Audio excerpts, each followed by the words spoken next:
ओम नमो भगवते वासुदेवाय। ओम नमो भगवते वासुदेवाय। ओम नमो भगवते वासुदेवाय। ओम नमो भगवते वासुदेवाय। ओम नमो भगवते वासुदेवाय। कृष्ण जन्माष्टमी की सबको बधाई। खूब खाओ भाई मिठाई। ओम नमो भगवते वासुदेवाय। आज शिव महापुराण की कथा मुझे दोबारा पढ़ने का आज के दिन का अवसर मिला है।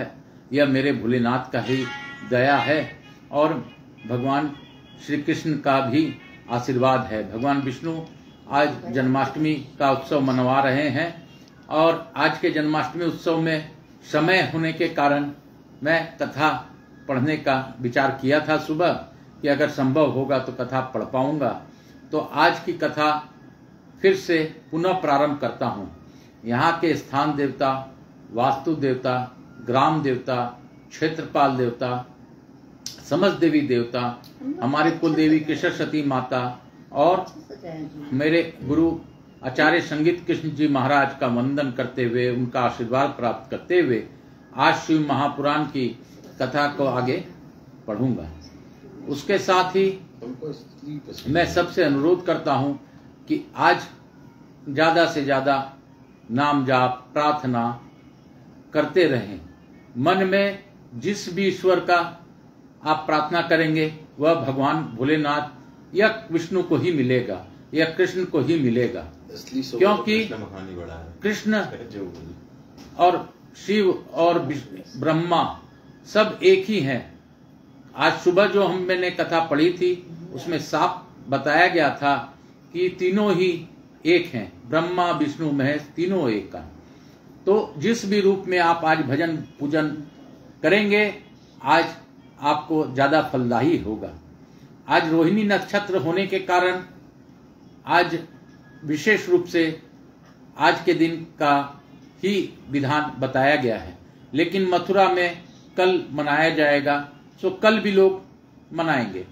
तो ऐसे हम लोग समझ सकते हैं कि गृहस्थ वाले लोग आज भी मनाएंगे और कल भी मनाएंगे, लेकिन कल ऋषि मुनियों का ही श्रेष्ठ माना गया है, लेकिन फिर भी सबके लिए ही उत्तम है, क्योंकि भगवान हमारे संभावी हैं। आप जैसे प्रश्न वैसे भगवान प्रश्न। आज के आधुनिकता में हम लोग जिस रूप में भगवान को देखते हैं, हम लोग जैसे भगवान को सजाते हैं भगवान उसी में प्रसन्न रहते हैं। आज के आधुनिक वस्त्र में भी भगवान बहुत ही आनंदित रहते हैं। आज के आधुनिक बर्थडे में भी भगवान गुब्बारों से भी प्रसन्न हो जाते हैं, क्योंकि भगवान तो किसी भी चीज के भूखे नहीं हैं। न ही वो माने धन दौलत के भूखे हैं, न साजो सज्जा के भूखे हैं, वो तो भाव के भूखे हैं। अगर ऐसा ना होता तो यह भी सत्य है कि भगवान जगन्नाथ ने जगन्नाथपुरी में मछली वाले का भोजन ग्रहण किया था। वह भाव से मछली ले गई थी, लेकिन भगवान जगन्नाथ के प्रताप से वह कुम्हड़ा में बदल गया था और भगवान जगन्नाथ उसके बाद उसका सेवन किए थे। तो ये भगवान की अद्भुत लीलाएं हैं। भाव, आपका भाव देखते हैं भगवान साज सज्जा सुंदरता नहीं देखते हैं। यह भी उतना ही सत्य है जिस प्रकार यह दिन और रात। तो मेरे भोलेनाथ, मेरे ईश्वर, मेरे जगन्नाथ का यह विधान मैंने जो समझा अपने जीवन में वो आपको बता रहा हूं। मैं कोई मनगढ़ंत बातें नहीं बता रहा, जो मैंने सुना है पढ़ा है वही बातें आपको बताता हूं, क्योंकि भगवान का शास्त्र समझ पाना इतना सरल नहीं है। लोगों के कई जीवन बीत जाते हैं उनको समझने के लिए। तो शायद भगवान भोलेनाथ की दया से मैं यह कथा प्रारंभ करता हूं। उसके पूर्व थोड़ा सा नाम जाप आज करेंगे। ओम नमः शिवाय। ओम नमो भगवते वासुदेवाय। ओम नमः शिवाय। ओम नमो भगवते वासुदेवाय। ओम नमः शिवाय। ओम नमो भगवते वासुदेवाय। ओम नमः शिवाय। ओम नमो भगवते वासुदेवाय। ओम नमः शिवाय। ओम नमः शिवाय। ओम नमो भगवते वासुदेवाय। ओम नमो भगवते वासुदेवाय। वासुदेवाय कृष्णाय वासुदेवाय हरिये परमात्मने प्रणतः क्लेशनाशाय गोविंदाय नमो नमः।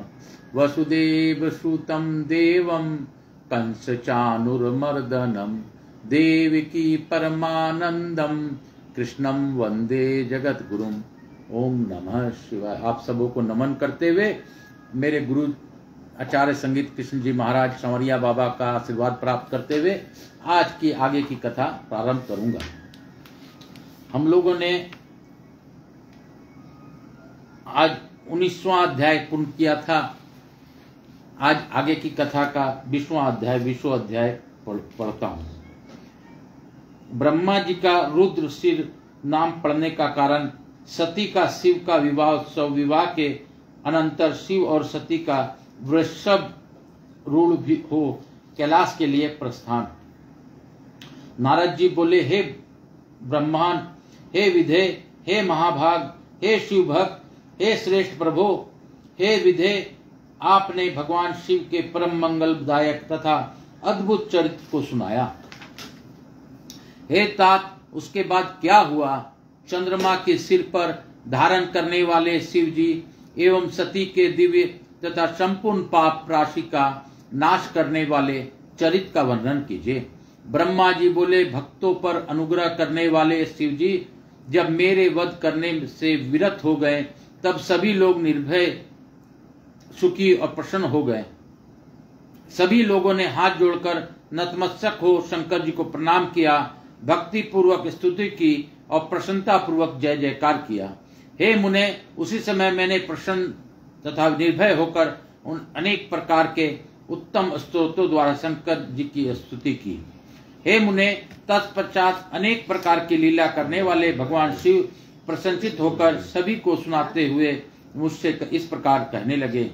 रुद्र बोले, हे ब्रह्मांड, हे तात, मैं प्रसन्न हूँ। अब आप निर्भय हो जाइए। अब आपने हाथ से सिर का स्पर्श करें और संशय रहित होकर मेरी आज्ञा का पालन करें। ब्रह्मा जी बोले, अनेक लीलाएं करने वाले भगवान शिव जी को इस बात पर सुनकर मैंने अपने सिर पर स्पर्श करते हुए उन वृषभ ध्वज को प्रणाम किया। मैंने जैसे ही अपने हाथ से अपने सिर का स्पर्श किया, उसी क्षण वहां उसी के रूप में वृष वाहन स्थित दिखाई पड़े। तब लज्जा युक्त शरीर वाला मैं नीचे की ओर मुख करके खड़ा रहा। उसी समय वहां स्थित इंद्र आदि देवताओं ने मुझे देखा।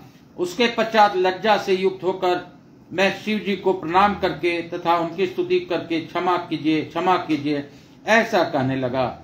हे प्रभु, इस पाप की शुद्धि के लिए कोई प्रायश्चित और उचित दंड कीजिए जिससे मेरा पाप दूर हो जाए।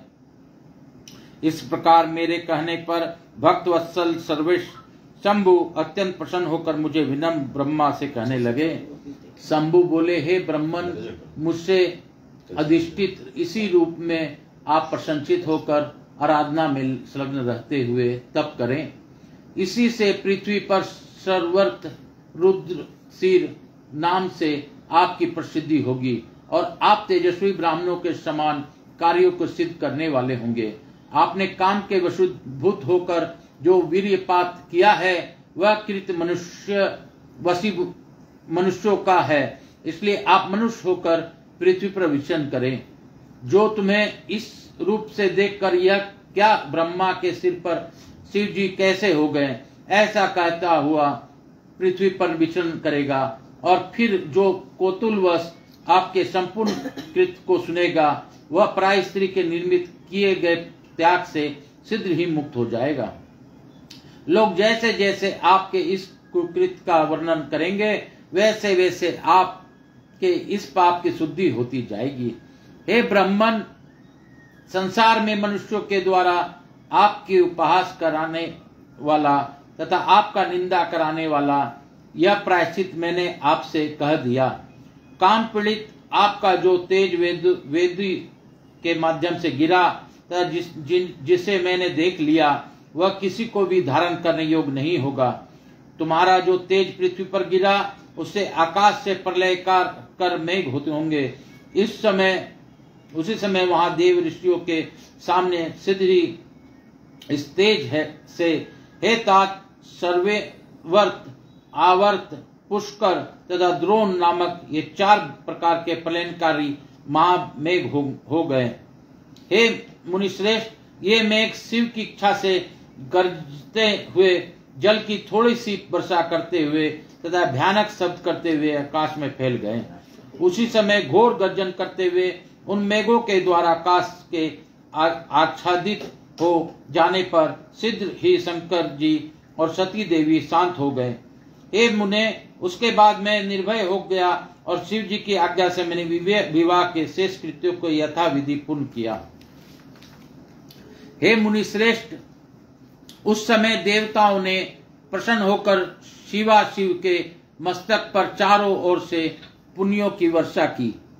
उसी समय बाजे बजने लगे, गीत गाए जाने लगे। ब्राह्मण गण भक्ति से परिपूर्ण हो वेद पाठ करने लगे।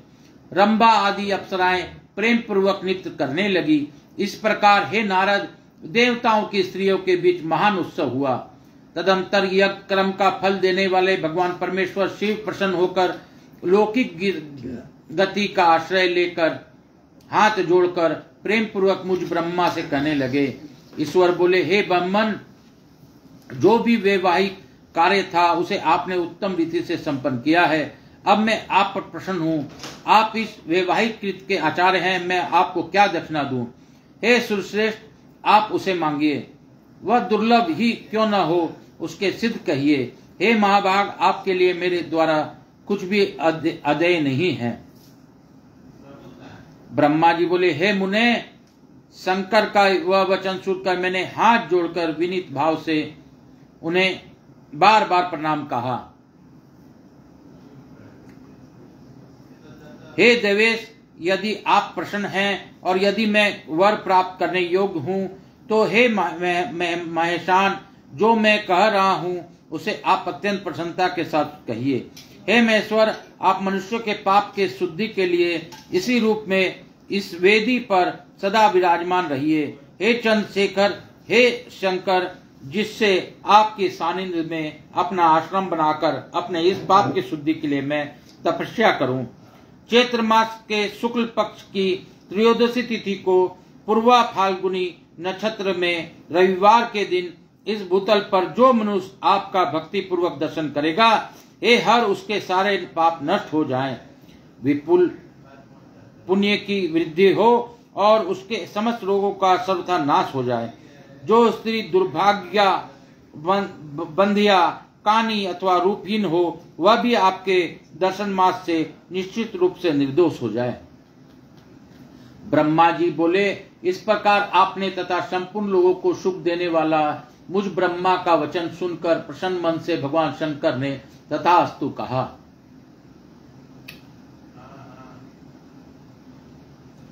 शिव जी बोले, हे ब्रह्मन, आपके कथा अनुसार मैं सारे संसार के हित के लिए अपनी पत्नी सहित इस वेदी पर सुस्थिर भाव से स्थित रहूंगा। ब्रह्मा जी बोले, ऐसा कहकर पत्नी सहित भगवान शिव जी अपने अंश रूपनी मूर्ति को प्रकट कर वेदी के मध्य भाग में विराजमान हो गए। तत्पश्चात 100 जनों को स्नेह रखने वाले भगवान सदाशिव दक्ष से विदा ले अपनी पत्नी सती के साथ कैलाश जाने का उद्यत हुए। उसी समय उत्तम बुद्धि वाले दक्ष ने विनय भाव से मस्तक झुकाकर हाथ जोड़कर भगवान वृषभ ध्वज को प्रेम पूर्वक स्तुति की। तत्पश्चात विष्णु आदि समस्त देवता मुनियों तथा गणों ने स्तुति और नमस्कार कर प्रसन्नता पूर्वक अनेक प्रकार से जय जयकार किया। उसके बाद दक्ष की आज्ञा प्राप्त कर प्रसन्नता पूर्वक सदाशिव ने अपनी पत्नी सती का वृषभ पर बैठाकर और स्वयं भी वृषभ पर आरूढ़ हो हिमालय के शिखर की ओर गमन किया। मंद मंद मधुर मुस्कान वाली तथा सुंदर दांतों वाली सती शंकर जी के साथ वृषभ पर बैठी हुई चंद्रमा में विद्यमान श्यामा कांति की तरह शोभायमान हो रही थी। उसी समय विष्णु और आदि संपूर्ण देवता, मरीचि आदि समस्त ऋषि एवं दक्ष प्रजापति भी मोहित होकर गए तथा अन्य सभी लोग चित्रलिखित से प्रतीत हो रहे थे। कुछ लोग बाजे बजाते हुए तथा कुछ लोग सुंदर स्वर में शुद्ध तथा कल्याणकारी शिव यश का गान करते हुए प्रसन्नता पूर्वक शिव जी का अनुगमन करने लगे। कुछ दूर चलने जाने के पश्चात शिव जी ने आधे मार्ग में से दक्ष को प्रेम पूर्वक लौटा दिया। फिर सदा शिव गणों सहित प्रसन्नता पूर्वक अपने स्थान को चले गए। शिव जी ने विष्णु आदि सभी देवताओं को विदा भी कर दिया। फिर भी वे लोग परम भक्ति एवं प्रेम से वशीभूत हो शिव जी के साथ कैलाश पर पहुंच गए। उन सभी देवताओं ने गणों तथा अपनी स्त्री के सती के साथ भगवान शंभु प्रसन्न होकर हिमालय पर्वत पर सुशोभित अपने धाम में पहुंच गए। वहां जाकर संपूर्ण देवताओं, मुनियों तथा अन्य लोगों का आदर पूर्वक बहुत सम्मान करके प्रसन्नता पूर्वक शिव जी ने उन्हें विदा किया। तदनंतर शंभु जी की आज्ञा से विष्णु आदि सब देवता तथा मुनिगण नमस्कार और स्तुति करके प्रसन्नता पूर्वक होकर अपने अपने धाम को चले गए। लोक रीति का अनुगमन करने वाले शिव जी भी अत्यंत आनंदित हो हिमालय के शिखर पर अपनी पत्नी दक्ष कन्या के साथ विहार करने लगे। हे मुने, इस प्रकार सृष्टि करने वाले वे शंकर सती तथा अपने गणों से के साथ प्रसन्नता पूर्वक पर्वत में उत्तम अपने स्थान कैलाश पर चले गए। हे मुने, पूर्व काल में स्वायंभव मनवंतर में भगवान शिव जी का विवाह जिस प्रकार हुआ उसका वर्णन मैंने आप लोगों से किया। हे मुने, जो विवाह काल में यज्ञ में अथवा किसी भी शुभ कार्य में आरंभ में भगवान शंकर की पूजा करके शांत चित होकर उसे कथा को सुनाता है, उसका सारा विवाहिक कर्म बिना किसी विघ्न बाधा के पूर्ण हो जाता है तथा दूसरे शुभ कर्म भी सदा निर्विघ्न पूर्ण होते हैं। इस उत्तम कथाओं का प्रेम पूर्वक सुनकर कन्या सुख सौभाग्य सुशीलता आचार तथा गुणों से युक्त हो पवित्रता तथा पुत्रवती होती है। इस प्रकार श्री शिव महापुराण के अंतर्गत द्वितीय रूप संहिता के द्वितीय सती खंड के सती विवाह वर्णन नामक 20वां अध्याय पूर्ण हुआ। बोलो शंकर भगवान की जय, बोलो मेरे भोलेनाथ की जय, बोलो काशी विश्वनाथ की जय। शिव काशी काशी काशी शिव काशी। हर हर महादेव। ओम नमो भगवते वासुदेवाय। आज कृष्ण रोहिणी नक्षत्र है। रोहिणी नक्षत्र में आज अति वर्षा हो रही है, हमें देखने को आज मिल रही है। अति वर्षा यहाँ पर हो रही है और आज का यह शुभ लक्षण बताता है। इसी समय भगवान श्री कृष्ण आने के पूर्व वर्षा वृष्टि प्रारंभ हो जाती है और ऐसा कथा बताया गया है कि रात 12 बजे जब भगवान जन्म लेते हैं सभी यमुना का जल स्तर भी बढ़ जाता था, गया था। तो इसी कारण आज वर्षा हो रही है। वही नक्षत्र रोहिणी नक्षत्र 2023 में फिर से देखने को मिला। हर हर महादेव। ओम नमो भगवते वासुदेवाय। अर्थेक 20वां 21वां अध्याय शुरू कर रहा हूँ। ओम नमो भगवते वासुदेवाय। वासुदेवाय मेरो वासुदेवाय। ओम नमो भगवते वासुदेवाय। वासुदेवाय कृष्णचंद्राय। ओम नमो भगवते वासुदेवाय। कैलाश पर्वत पर भगवान शिव एवं सती की मधुर लीलाएं। नारद जी बोले, हे तात, हे अनद, आप सर्वज्ञ को बात ठीक है। आपके द्वारा मैंने शिव के अत्यंत अद्भुत एवं कल्याणकारी चरित्र को सुना। समस्त मोह को दूर करने वाले परम ज्ञान संपन्न मंगलायन तथा उत्तम विवाह कर्म का वर्णन भी अच्छी प्रकार से सुना।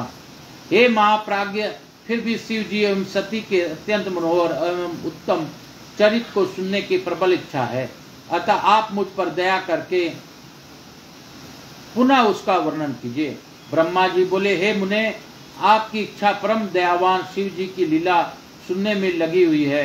यह तो परम सौभाग्य की बात है।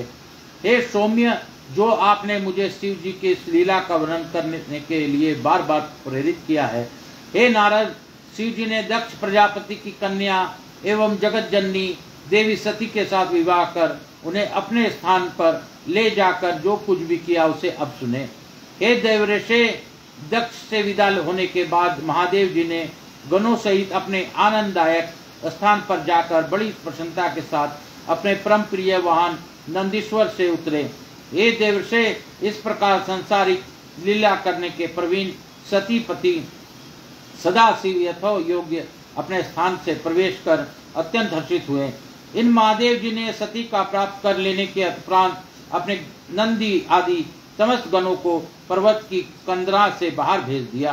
विदा करते हुए उन नंदीश्वर आदि समस्त गणों का करुणासागर शिव जी लौकिक रीति का अनुसरण करते हुए मधुर वचनों से कहने लगे। महेश बोले, हे गणों, जिस समय मैं आप लोगों का स्मरण करूं तब आप लोग मेरे स्मरण का आदर करते हुए सिद्ध मेरे पास चले आएंगे।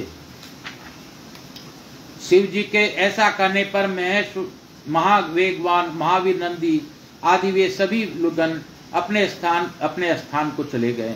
उन गणों के चले जाने के अनंतर परम कोत की शिव जी बड़ी प्रसन्नता पूर्वक एकांत में सती के साथ विहार करने लगे। शिव जी कभी वनों से तोड़कर लाए हुए पुष्पों की मनोहर माला बनाकर सती के हार स्थान अर्थात हृदय में पहनाते थे। कभी कभी जब देवी सती अपने मुख दर्पणों को देख रही होती थी, उस समय शिव जी भी सती के पीछे जाकर अपना मुख देखने लगते थे। वे कभी सती के कुंडल को बार बार पकड़कर हिलाते लगे थे, उन्हीं सती के कानों में पहनाते और फिर निकालने लगते थे। कभी वे भगवान शंकर स्वभावतः लीला लाल वर्ण वाले सती के चरणों को देदीप्यमान लाक्षर रस से रंगाकर अत्याधिक राग युक्त कर देते थे। सती का मुखावलोकन करने के उद्देश्य से जो बात दूसरे के समक्ष भी कही जा सकती थी उसे सती के कानों में कहते थे। वे कभी घर से दूर नहीं जाते थे, यदि दूर जाते भी तो स्थिरता से वापस आ जाते थे और किसी बात को सोचते हुए सती के नेत्रों को पीछे से आकर अपने हाथों से बंद कर लेते थे। कभी वे अपने माया से छिपकर वहां जाकर सती का आलिंगन करते तो वे भयभीत होकर अत्यंत चकित होते हुए व्याकुल हो जाती थी। वे कभी सुवर्ण कमल की कली के समान उनके वक्ष स्थल पर कस्तूरी से भ्रमर के आकार के चित्रकारी करते थे और कभी उनका हार उतार लेते थे और कभी उसी वहीं स्थापित भी कर देते थे। कभी सती के अंग में बाजूबंद कनकन तथा अंगूठी बार बार निकालकर उसे पुनः उसी स्थान पर पहना दिया करते थे। यह तुम्हारे ही समान स्वरूप वाली तुम्हारी कलिका नाम की सखी आ रही है। शिव जी द्वारा इस प्रकार के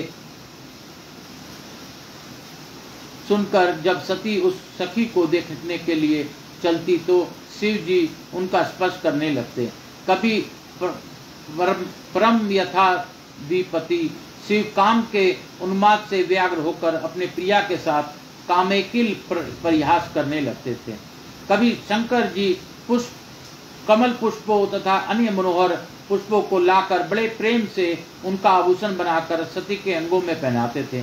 इस प्रकार भक्तवत्सल महेश्वर समस्त रमणीय वन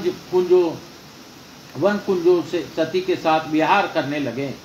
देवी सती के बिना शिव जी कहीं भी नहीं जाते थे, न बैठते थे और न किसी प्रकार की चेष्टा भी करते थे। सती के बिना उन्हें क्षण मात्र भी चैन नहीं पड़ता था।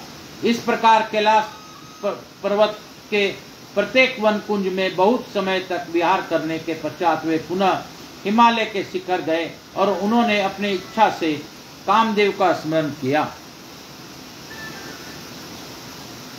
जिस समय काम उनके आश्रम में प्रविष्ट हुआ उसके साथ ही वसंत ने भी शिव जी के अभिप्राय को जानकर अपना प्रभाव प्रकट किया।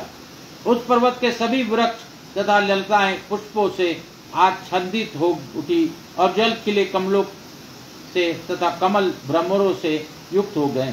उस समय उत्तम ऋतु वसंत के प्रविष्ट होते ही सुगंधित पुष्पों की गंध से समान्वित आनंददायक तथा सुगंधि से युक्त मलय पवन बहने लगा। संध्याकालीन अरुण चंद्रमा के श्रीदस पलाश शोभायमान होने लगा। सभी वृक्ष काम के अस्त्र के समान सुंदर पुष्पों से अलंकृत हो गए। ताड़ांगों में कमल पुष्प खिल उठे। अनुकूल वायु संसार के मनुष्यों को मोहित करने हेतु उधर दिखाई पड़ने लगे। भगवान शंकर के समीप नाग केसर के वृक्ष अपने सुवर्ण के समान पुष्पों कामदेव की ध्वजा के समान मनोहर प्रतीत होते लगे। लवंगी की लता अपनी सुरभित गंध से वायु को सुवासित करके कामी जनों के चित्त को मोहित करने लगी। मंडराने वाले तथा आम्र मंजरियों में गुंजार करने वाले भोरों के सुंदर समूह कामदेव के बानक के समान काम में व्याप्त मदन के प्रयत्न जैसे प्रतीत हो रहे थे। ज्ञान रूपी प्रकाश को प्राप्त कर जिस प्रकार मुनियों का मन प्रफुल्लित हो जाता था, उसी प्रकार खिले हुए कमल पुष्पों में से युक्त निर्मल जल शोभा पा रहे थे। सूर्य के किरणों के संपर्क के कारण बर्फ पिघल कर बहने लगी। जल ही जिनका हृदय है, ऐसे कमल जल के बीच स्पष्ट रूप से दृष्टिगोचर हो रहे थे। रात्रि वेला में तुषार रहित रात्रियां चंद्रमा से युक्त होने के कारण प्रियतम के साथ सुशोभित होने वाली स्त्रियां जैसे प्रतीत हो रही थी। ऐसे मनोहरी वासना काल में महादेव जी सती के साथ पर्वत कुंजों एवं नदियों में बहुत काल तक स्वच्छंदता से रमन करने लगे। और हे मुने, उस समय दक्ष कन्या देवी सती भी महादेव जी के साथ शोभा को प्राप्त हुई। शिव जी को सती के बिना क्षण मात्र भी शांति कहाँ मिलती थी। शिव जी की प्रिया सती भी उन्हें रस का पान कराती हुई प्रतीत हो रही थी। शंकर जी खिले हुए नवीन पुष्पों की अपने हाथ में माला बनाकर सती के अंगों को सुशोभित करने लगते हुए नए नए मंगल कर रहे थे। आलाप अवलोकन और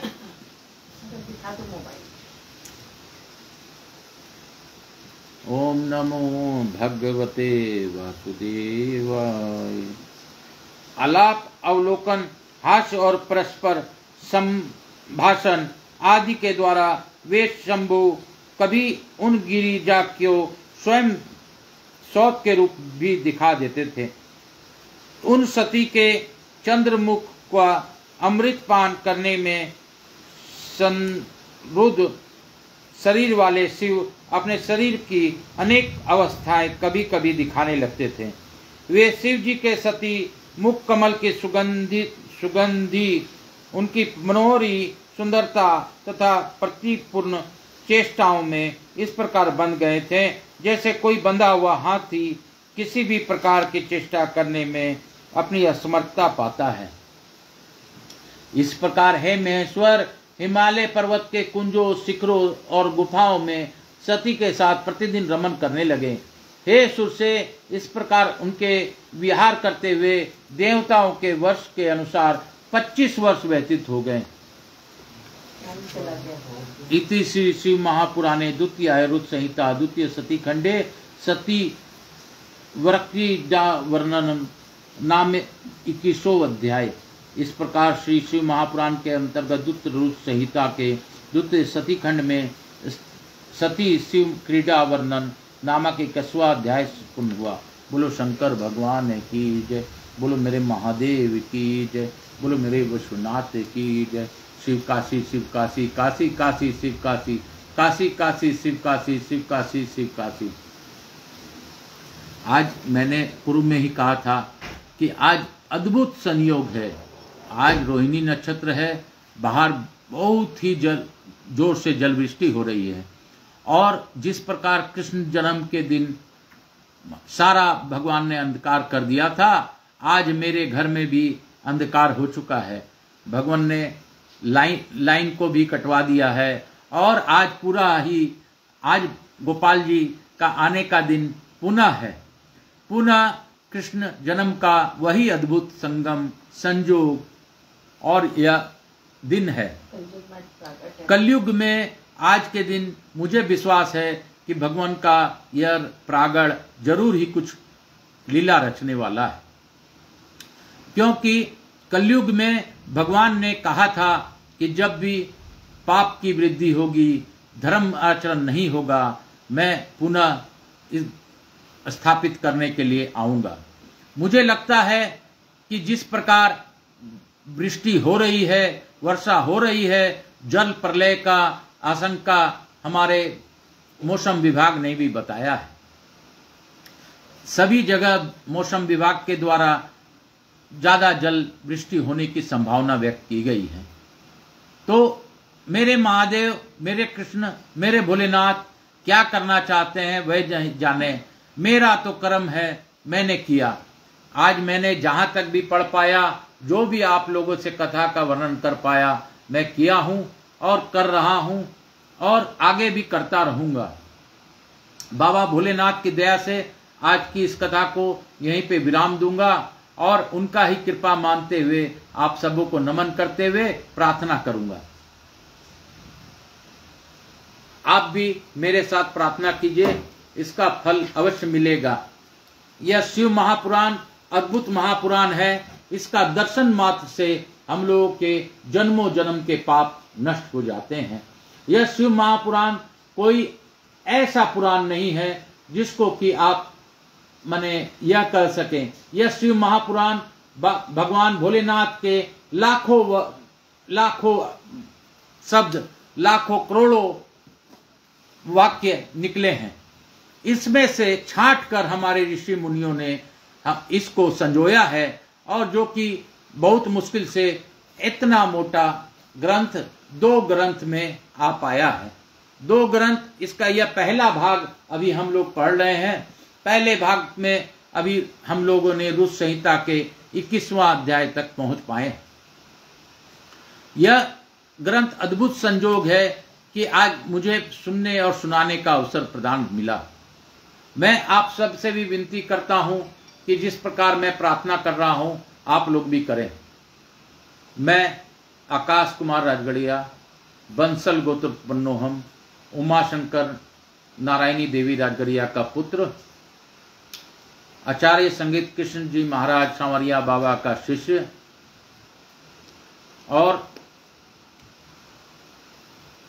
मेरे पूर्वजों का ध्यान करते हुए मेरे नाना स्वर्गीय रामधन दास जी कटेसरिया का मनन करते हुए और मेरे पूर्वज हैं, मेरे दादा बाबूलाल जी राजगढ़िया, मेरे परदादा शिवदास जी राजगढ़िया, मेरे बड़े दादाजी के बड़े पिताजी गणपत राय जी राजगढ़िया, सभी का वर्णन ध्यान और हमारे जो भी उसके बाद वंशज हुए, जो भी इस पृथ्वी में नहीं है, जो जिनका स्वर्गवास हुआ, सभी का मैं ध्यान करता हूँ। चूंकि आज रोहिणी नक्षत्र है, भगवान श्री कृष्ण का जन्मोत्सव प्रागड़ का दिन है, इसलिए हे महादेव, मेरे पूर्वजों को आप आगे की गति दीजिए। हे महादेव, कोई भी अगर उपेक्षित है, मेरे इस पुराण को सुनने से उनको मुक्ति मिलने का अगर मुझसे उपेक्षा रखते हैं, उनको आगे की गति और मुक्ति दीजिए। मेरे ससुराल पक्ष के भी अगर कोई लोग इस पुराण को सुनकर अगर मुक्ति का इच्छा मुझसे रखते हैं तो उनको भी दीजिए। मेरे और जो रिश्तेदार हैं, सभी रिश्तेदार का अगर कोई मुक्ति मेरे माध्यम से होना लिखा है तो उनको भी मुक्ति दीजिए।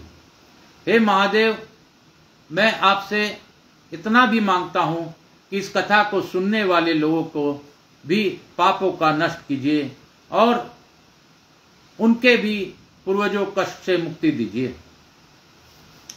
और आपका वचन है कि इस कथा को सुनने वाला, आज की कथा में मैंने जाना कि आपका त्रयोदशी और जिस दिन बताया गया ब्रह्मा जी द्वारा, उस दिन अगर दर्शन भी कोई कर लेगा तो उसके सारे पापों का और बीमारियों का नष्ट हो जाएगा। तो यह अद्भुत बात आपने इस महापुराण में बताई, वह भी मैं जाना हूं। हे महादेव, मैं और हम लोग तो मनुष्य रूप हैं, हमारा मन कभी भी अस्थिर नहीं रहता। हे महादेव, यह भी सच है कि हम लोग बस मांगते ही रहते हैं। हम लोगों का मांगना स्वभाव है, चूंकि मनुष्य प्रवृत्ति है। लेकिन महादेव, हम बस इतनी इच्छा रखते हैं कि आपने जो हमें अपना परिवार दिया, उसकी सभी प्रकार की सुविधा हम लोग पूर्ण से कर सकें। जो आपका ही दिया हुआ परिवार है, उनकी इच्छा पूर्ति करते हुए हम लोग उनको आगे का जीवन कैसे बिताना है, ऐसा प्रार्थना मैं करता हूं कि उनका जीवन अच्छे से बिता सकूं।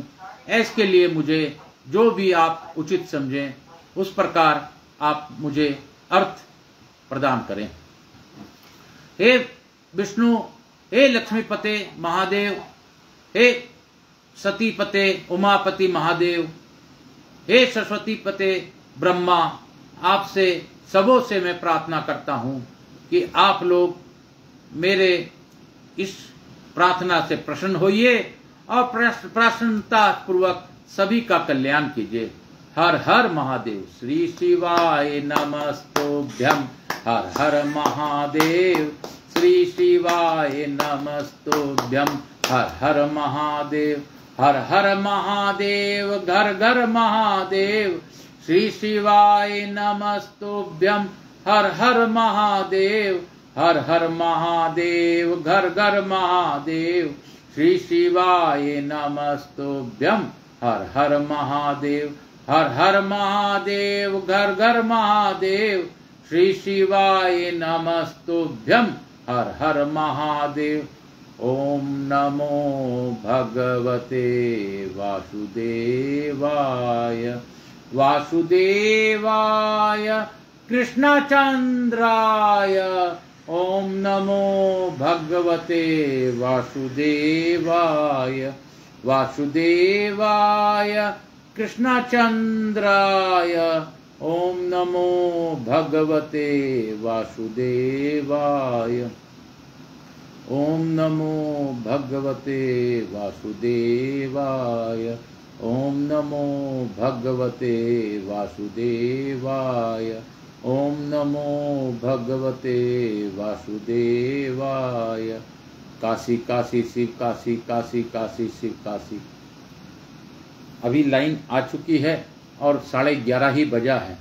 मैं पुनः कथा पढ़ने के लिए मन कर रहा है कि एक अध्याय और पढ़ूं, क्योंकि बहुत दिनों तक मैं कथा से दूर रहा हूं, तो मुझे लगता है आगे की कथा पढ़ूं, आगे की कथा पढ़ूं। मुझे भी उत्सुकता रहती है। फिर भी प्रयास करता हूं कि एक अध्याय और आज पढ़ लूं। तो अगर आप लोगों को दिक्कत न हो तो मैं एक अध्याय और पढ़ता हूं। श्री शिवाय नमस्तुभ्यं। हर हर महादेव। क्योंकि अभी एक लाइन आ गया है, लाइट आने से भगवान भोलेनाथ का आदेश है कि मैं और पढ़ सकूं। शायद उनकी इच्छा से ही कथा पढ़ने के लिए मुझे समय दिया गया है। हर हर महादेव। सत अर्थ 22वां अध्याय, यानी कि 22वां अध्याय का अर्थ सती और शिव का विहार वर्णन। ब्रह्मा जी बोले, किसी समय वर्षा ऋतु में जब श्री महादेव जी कैलाश पर्वत के शिखर पर विराजमान थे, उस समय सती शिव जी के से कहने लगी।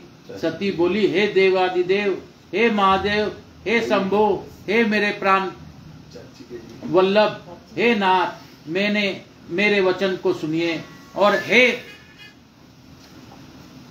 मानद सुन करके उससे कीजिए। हे नाथ, यह परम कष्टदायक वर्षा काल आ गया है। तथा अनेक वर्ण के वेगों के गर्जने से आकाश तथा दिशाएं व्याप्त हो गई है। कादम्ब के प्राग से समन्वित जल बिंदुओं को लेकर बहने वाली मनोहरणी तथा तीव्र गति वाली वायु प्रवाहित हो रही है। इस वर्षा काल में जल समूह की धाराओं से वृष्टि करते हुए तथा चमकती हुई बिजली को पताका वाले इन मेघों को गर्जना के कारण किसका मन विक्षुब्ध नहीं हो जाता। विरही जनों को दुखदाई का देने वाला यह वर्षा काल महाभयानक है। इस समय आकाश में मेघाच्छन्न होने के कारण दिन में न तो सूर्य का दर्शन हो पा रहा है और न तो रात्रि में चंद्रमा ही दिखाई पड़ता है। इस काल में दिन भी रात्रि के समान हो जाता है। प्रचंड वायु के झांकों के कारण मेघ शब्द करते हुए आकाश में कहीं भी स्थिर नहीं हो पा रहे हैं। हे शंकर, ये मेघ ऐसे प्रतीत हो रहे हैं जैसे अभी लोगों का सिर पर गिर जाएंगे।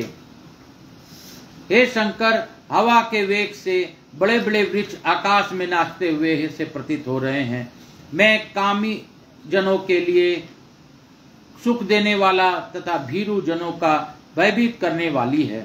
काले तथा चिकने बादलों वाले आकाश के ऊपर उड़ती हुई बग पंक्ति यमुना नदी के ऊपर बहने वाले फेन जैसा प्रतीत हो रही है।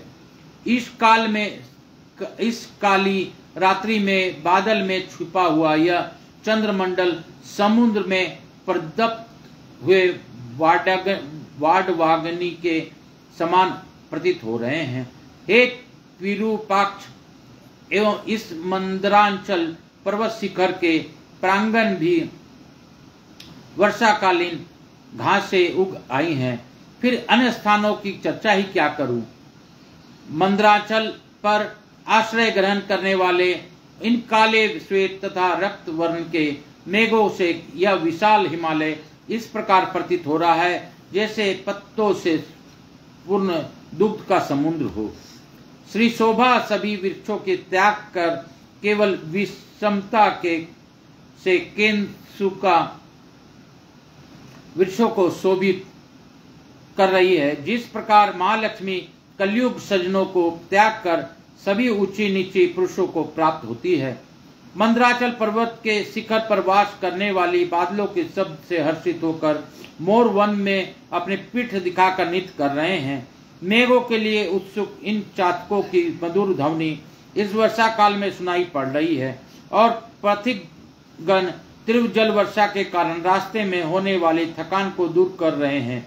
हे शंकर, मेरे देह पर मेघों द्वारा ओले गिराए जाने से उत्पन्न हुई इन दुर्नीति को देखिए, जो अपने अनुगामी मोर तथा चातकों पर भी अपल की वर्षा पर उन्हें ओलों के आच्छादित कर रही है। हे गिरीश, मोर तथा सारंग भी अपने मित्र बादल से पराभाव हो प्राप्त कर दूर होने पर भी हर्षपूर्वक मानसरोवर को चले जा रहे हैं। हे सदाशिव, इस विषय में परिस्थिति में केवल आपको छोड़कर कौआ और चकोर पक्षी भी अपनी घोंसला बना रहे हैं। अब आप भी बताइए, घर के बिना आप किस प्रकार शांति प्राप्त करेंगे। हे पिनाक धारणी, मुझे इन मेघों से बहुत बड़ा भय उत्पन्न हो गया है, इसलिए मेरे कहने से निवास के लिए शीघ्र ही घर बनाने का प्रयत्न कीजिए। हे वृषभ ध्वज, आप कैलाश पर्वत पर, हिमालय पर, अपना महाकोशी पर या पृथ्वी पर अपने योग्य निवास स्थान बनाइए। ब्रह्मा जी बोले, हे नारद, इस प्रकार दक्ष कन्या सती के द्वारा बार बार कहे जाने पर शिव जी अपने सिर पर स्थित चंद्रमा का प्रकाश पुंज के समान उज्जवल मुख से हंसने लगे। तदंतर मुस्कुराहट के कारण खुले ओठों वाली वे सर्व तत्व ज्ञाता महात्मा परमेश्वर महादेव जी सती को प्रसन्न करते हुए कहने लगे। ईश्वर बोले, हे मनोहरे, हे मेरे प्रिय, तुम्हारी प्रीति के लिए मैं तुम्हारे रहने के योग्य निवास स्थान उस जगह पर बना दूंगा जहां मेघ कभी भी नहीं जा सकेंगे। हे मनोहरे, वर्षा काल में भी ये मेघ हिमालय पर्वत मध्य भाग के नीचे ही नीचे घूमते रहते हैं। इसी प्रकार हे देवी, ये मेघ इस कैलाश पर्वत के भी नीचे ही नीचे घूमते हैं, कैलाश पर्वत के ऊपर नहीं जाते हैं। पुष्कर, आवर्तक आदि मेघ भी जम्बू के भूल मूल भाग तक ही रह जाते हैं। ये जम्बू के ऊपर रहने वाले सुमेरु पर्वत के शिखर पर नहीं आ जाते हैं। हे प्रिय, इन वर्णित पर्वतों में जिस पर्वत पर तुम्हारा निवास करने की इच्छा हो उस पर्वत को शीघ्र ही बताओ। इस हिमालय पर्वत पर निवास करने से स्वच्छंद विहार करने वाले सुवर्ण के सुदृश पंख वाले ये अनिल नामक पंछी समूह ऊंचे ऊंचे मधुर शब्दों से तुम्हारे कौतुक केली क्रीड़ा का गान करेंगे। सिद्धों की कामनीय स्त्रियां मनियों के द्वारा कूट कर बनाई गई इस हिमालय की भूमि पर स्वच्छंद विहार काल में कौतुक से तुम्हारे बैठने के लिए आसन का निर्माण कर स्वच्छंद पृथ्वी को तुम्हारे लिए अर्पण करेंगी और अनेक प्रकार के फल मूल आदि लाकर देने की इच्छा करेंगी। नाग कन्याएं, पर्वत कन्याएं एवं तुरंग मुखी किन्नरियां, ये सभी मन को मोहने वाले अपने हाथ भाव के से सदैव तुम्हारे सहायता करेगी। तुम्हारी अतुलनीय रूप तथा मनोहरी मुख के देखकर वहां के स्त्रियां अपने पति के लिए मनोहर लगने वाले शरीर, अपने रूप तथा गुणों को धिक्कार करेंगी तथा तुम्हारे और निरंतर देखती रहेंगी। पर्वतराज हिमालय पत्नी मेनका, जो अपने रूप तथा गुणों से त्रिलोक में विख्यात है, वे भी तुम्हारे मनो अनुकूल ऐश्वर्य आशीर्वाद तथा प्रार्थना से तुम्हें प्रसन्न करना चाहेंगी। गिरिराज से वंदना के योग्य समस्त पुरजन तुम्हें प्रसन्न करने का सदा प्रयत्न करेंगे और यदि अत्यंत उदार रूपा तुमको कभी शोक हुआ तो वे लोग तुम्हें शिक्षा देंगे तथा अपने गुणों से प्रसन्न रखेंगे। हे प्रिय, कोकिला के विचित्र मधुर आलापों से परिपूर्ण कुंज समूह से आवृत स्थानों में जहाँ बसंत की उत्पत्ति का स्थान है, तुम उस स्थान में जाना चाहती हो जहाँ विविध प्रकार के अनेक तालाब सैकड़ों कामलिनियों से समन्वित शीतल जल को परिपूर्ण है, जहाँ अश्व, हाथी तथा गौ का निवास है। हे देवी, वहाँ सभी प्रकार के कामनाओं को प्रदान करने वाला कल्प संज्ञक वृक्षों से घिरे हुए सुंदर मनोहरी पुष्पों को तथा हरे भरे नवीन घास के मैदान को प्रफुल्लित नेत्रों से देखना है। महामाए, इस प्रकार के उस हिमालय पर हिंसक जंतुगण भी शांति पूर्वक निवास करते हैं। वे अनेक प्रकार के मृगगणों से युक्त हैं। वहां पर स्थित देवालयों में मुनियों तथा यतियों का निवास है। उस पर्वत के शिखर स्फटिक, सुवर्ण एवं चांदी से व्याप्त है तथा मानसादि सरोवरों से चारों ओर से सुशोभित है।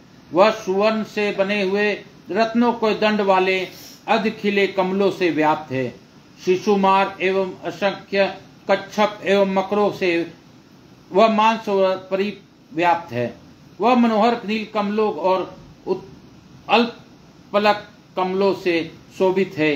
हे देवेशी, वह कमल पुष्पों से गिरते हुए सुगंधित कुमकुमों से व्याप्त है। गंधों से समावित स्वच्छ जलों से वह मानसरोवर पूर्ण है। मानसरोवर का तट हरे भरे ऊंचे एवं नवीन घास वाले भूमि भाग से सुशोभित है। यहाँ के शाखों के वृक्ष इस प्रकार प्रतीत हो रहे हैं जैसे अपनी शाखा को हिलाकर नृत्य कर रहे हों। अपनी इच्छा के अनुसार अनेक प्रकार के रूप धारण करने वाले देवताओं, सारसों एवं मत वाले चक्रवातों से मनमान सरोवर सुशोभित हो रहा है। परम आनंद को प्रदान करने वाले बोरों के मधुर शब्दों से गुंजित एवं मनोहर मानसरोवर महान उद्दीपन करने वाला है। मेरु पर्वत के ऊंचे शिखर पर इंद्र, कुबेर, यम, वरुण, अग्नि, ऋतिवी, वायु तथा ईशान के पुरियां हैं। जहाँ देवताओं का निवास स्थान है, रंभा, सची एवं मेनका आदि अप्सराएं वहां मेरु शिखर सुशोभित हैं। हे देवी, क्या तुम उन समस्त पर्वतों के राजा तथा पृथ्वी के सारभूत महारम्य सुमेरु पर्वत पर विहार करना चाहती हो, वहां निवास करने से सखियों एवं अप्सराओं सहित सची देवी तुम्हारे उचित सहायता करेंगी। अथवा तुम मेरे आश्रयभूत कैलाश पर जो पर्वत तेंद्र के नाम से विख्यात है उस पर निवास करना चाहती हो, जहां पर कुबेर की अलकापुरी है, जहां गंगा की जलधारा है बह रही है, जो स्वयं पूर्ण चंद्र के समान सुमज्वल है, और जिस कैलाश के कंदराओं तथा शिखरों पर ब्रह्म कन्याएं मनोहर गान करती है। यह कैलाश अनेक प्रकार के मृग गणों के समूह से युक्त सैकड़ों कमलों के परिपूर्ण एवं सुमेरु पर्वत की अपेक्षा समस्त गुणों से युक्त तथा सुंदर है। हे देवी, इस स्थानों में जहां कहीं भी तुम्हारा रहने की इच्छा हो, उस स्थान को शीघ्र मुझे बताओ। मैं वहां पर तुम्हारे निवास स्थान पर निर्माण करूंगा। ब्रह्मा जी बोले, शंकर के इस प्रकार कहने पर सती देवी अपने निवास भूत स्थान पर लक्षण इस प्रकार कहने लगी। सती बोली, हे देव, मैं अपने साथ इस पर्वतराज हिमालय पर ही निवास करना चाहती हूँ। आप इसी पर्वतराज पर सिद्धता पूर्वक निवास स्थान का निर्माण कीजिए। ब्रह्मा जी बोले, सती द्वारा इस प्रकार कहे जाने पर शंकर जी अत्यधिक मोहित हो गए और सती के साथ लेकर हिमालय पर्वत के ऊंचे शिखर पर चले गए। सिद्धागणों से युक्त पक्षियों से सर्वथा आगम्य अनेक छोटी छोटी बावलियों से युक्त विचित्र कमलों से चित्रित एवं और प्रातकालीन सूर्य के समान सुशोभित इस शिखर पर शिव जी सती देवी के साथ चले गए। वहां स्फटिक मणि के समान सुमज्वल भरे भरे वृक्षों से तथा घासों से परिपूर्ण विचित्र पुष्पों वाली बावलियों से युक्त था। उस शिखर के वृक्षों की शाखाओं का अग्रभाग विकसित पुष्पों से शोभित था। भोरे गुंजार कर रही थी। वह नील एवं अनेक प्रकार के कमलों से परिव्याप्त था। चक्रवाक, कदम, हंस, सुक, सारस और नीली गर्दन वाले क्रोंच पंछियों के शब्दों से वह शिखर शब्दायमान हो रहा था। उस शिखर पर पुष्पकोकिल मनोहर शब्द कर रहे थे। वह अनेक प्रकार के गणों, किन्नरियों, सिद्धों, अप्सराओं तथा ग्रहों से सेवित था। विद्याधारियों देवियों तथा किन्नरों वहां विहार कर रही थी तथा पर्वतीय स्त्रियां एवं कन्याओं से वह युक्त था। वीणा, सितार, मृदंग एवं फटक के वाद्य यंत्रों पर नृत्य एवं कौतुक करती हुई अप्सराओं से के समूह से वह शिखर सुशोभित हो रहा था। देविकाओं, दीर्घकाओं, खिले हुए तथा सुगंधित पुष्पों और निकुंजों से शोभायमान हो रहा था।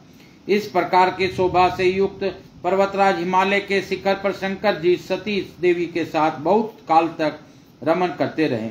महादेव जी के उसी स्वर्ग के समान दिव्य स्थान में सती के साथ देवताओं के वर्षा के गणना अनुसार 10,000 वर्षों तक प्रसन्नता पूर्वक विहार करते रहे।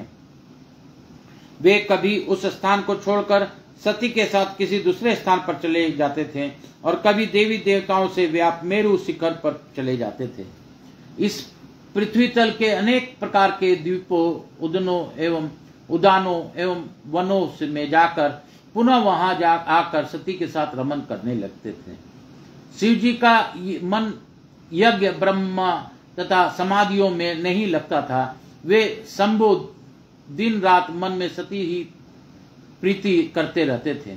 इस प्रकार सती भी निरंतर महादेव जी के मुख का अवलोकन करती रहती थी और शिव जी भी सती के मुख के देखते रहते थे। इस प्रकार के शिव तथा सती परस्पर के संयोग से स्नेह रूप जल द्वारा अनुराग रूपी वृक्ष की संचित कर बढ़ने लगी। इति श्री शिव महापुराणे द्वितीया रुद्र संहिता द्वितीय सती खंडे शिव शिवा विहार वर्णनम नामक 22वां अध्याय।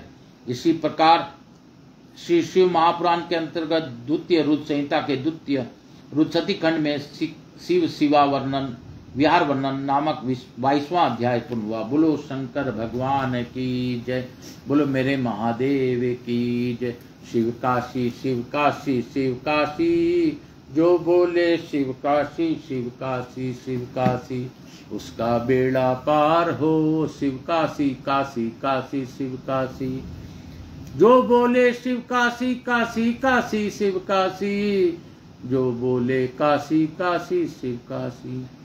ओम नमो भगवते वासुदेवाय, ओम नमो भगवते वासुदेवाय, ओम नमो भगवते वासुदेवाय, ओम नमो भगवते वासुदेवाय, ओम नमो भगवते वासुदेवाय, ओम नमो भगवते वासुदेवाय। हे भोला सब दुख काटो मारा, हे शंभो सब दुख काटो मारा। शिव शंकर जपू तेरी माला, बाबा भोला जपू तेरी माला, के शंभो सब दुख काटो मारा। हे विश्वनाथ सब दुख काटो मारा, हे लक्ष्मीपति सब दुख काटो मारा, हे कृष्णना सब दुख काटो मारा। कृष्णा कृष्णा राधे कृष्णा, राधे कृष्णा राधे कृष्णा, राधे राधे कृष्णा कृष्णा, गोविंदा गोविंदा गोपाला। हर हर महादेव घर घर महादेव, कृष्णा कृष्णा गोविंदा गोविंदा, गोविंदा गोविंदा कृष्णा कृष्णा। अरे चाहे कृष्ण कहो चाहे राम कहो, चाहे श्याम कहो चाहे शिव कहो, जो भी कहो तुम, बस मेरे बाबा का नाम लो, नाम लो नाम लो। कलयुग में सिर्फ भगवान का नाम ही आधार है, वरना सब बेकार है।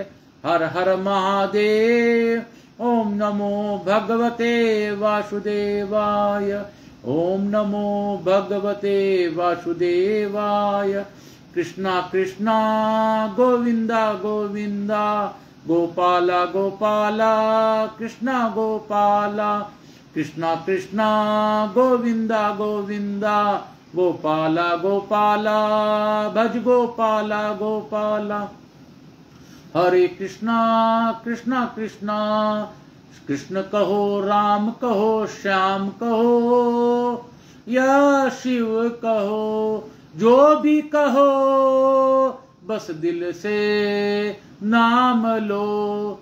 कलयुग में नाम का आधार है, बाबा तो हर रूप में है, कन कन में है भगवान, ये भी सच है। हम हैं भारतवासी, भारत के हम जिस भूमि पर रहते हैं, यहाँ पर भगवान श्री कृष्ण ने अवतार लिया।